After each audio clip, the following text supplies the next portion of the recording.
Para sa mga IT student dyan, madalas 'di ba parang magkaibang mundo yung discrete structures at database management?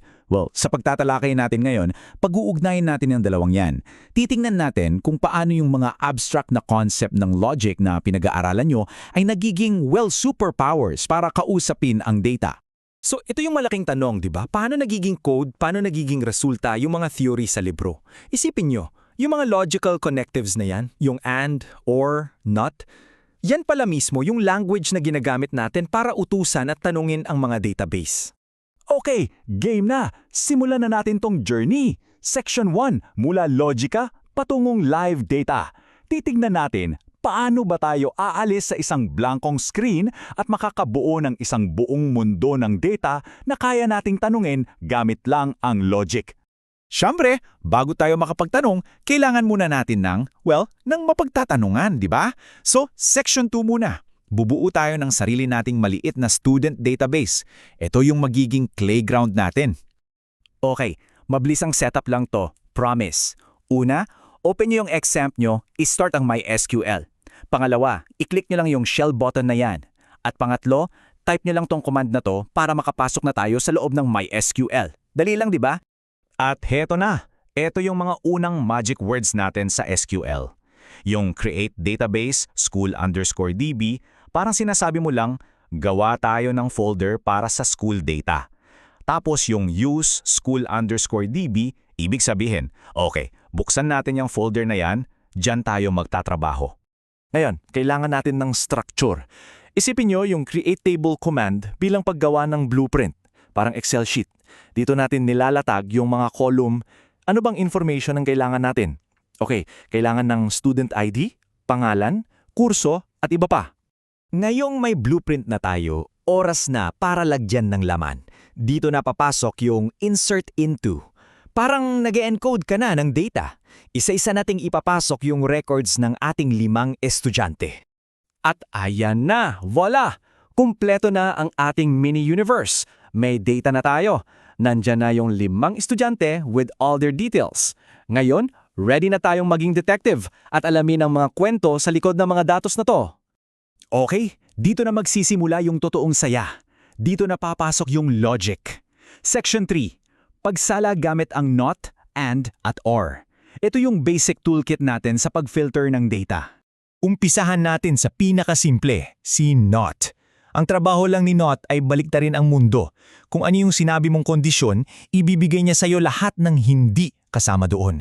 Perfect para sa exclusion. Halimbawa, gusto nating makita lahat ng estudyanteng hindi scholar. Tingnan niyo yung command. Sinasabi lang natin, ipakita mo lahat ng estudyante. Pero yung condition ko ay basta hindi yes ang nakalagay sa scholarship nila. At boom! Ayan, sina Mark, Carla at Paul lang yung lumabas. Sila yung may no sa scholarship column nila. Eksakto sa utos natin. Gumana. Next up, si And. Kung si Nat ay tagabaligtad, si And naman ay yung super strict na bouncer sa isang party.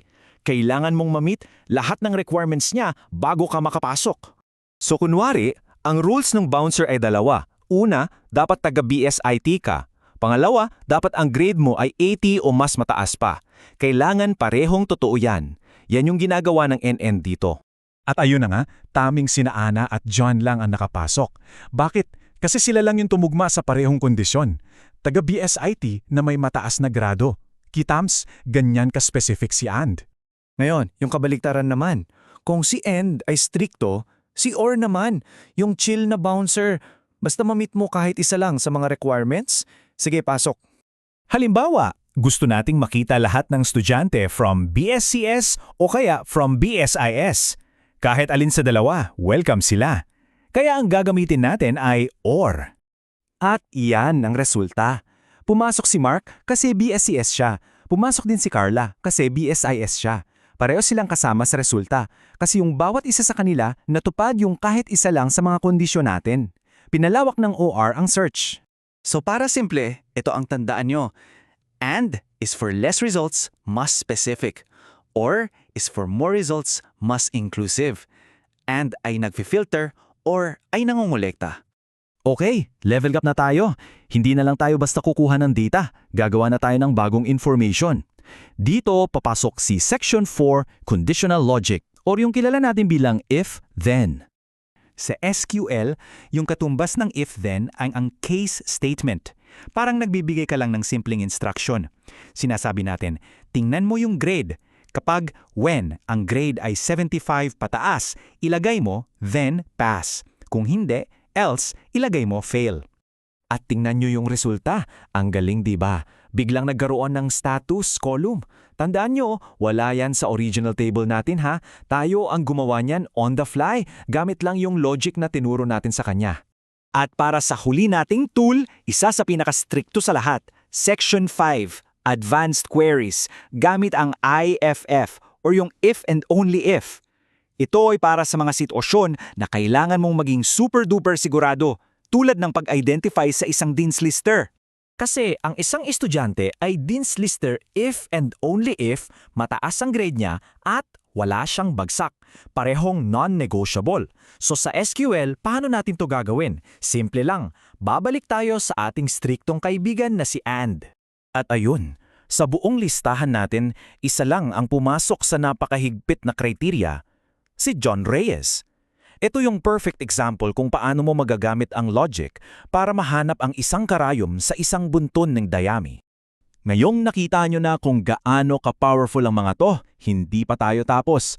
Kayo naman, oras na para sa isang hamon. Section 6, ikaw naman. Tingnan natin kung gaano nyo naintindihan.